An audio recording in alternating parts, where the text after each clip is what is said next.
నేనేమైనా ప్రేమలో గేవలో పడతాననుకుంటున్నావా? అది పని లేని వాళ్ళు చేసే పని. ఇలా మాట్లాడితే డెఫినెట్ గా అదే. నీ మొహం చూస్తేనే తెలుస్తుంది. ఏంటి? సడన్ గా 40 వాట్స్ కాంతి ఎక్కువై వెలిగిపోతుంది. ఛీ, పోవే. నీ వాడొచ్చాడేమో చూడు. నోరు మూసుకోవే. చూడవే. ఉండు, చూస్తాను. సరిగా చూడు, ఇక్కడ ఎక్కడో ఉంటాడు. నేను చెప్పానా? రాలేదు, నాకు తెలుసు. వచ్చాడు. నిజంగానా? నువ్వే చూడు. అడుగు అడుగు అడుగునే.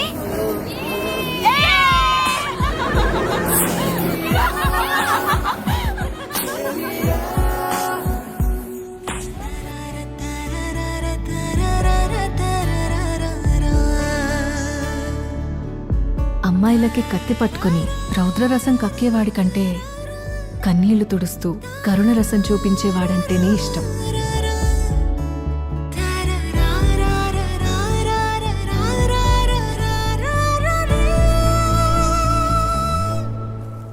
ప్రేమంటే మనం చేరాల్సిన గమ్యం కాదు, చేయాల్సిన ప్రయాణం.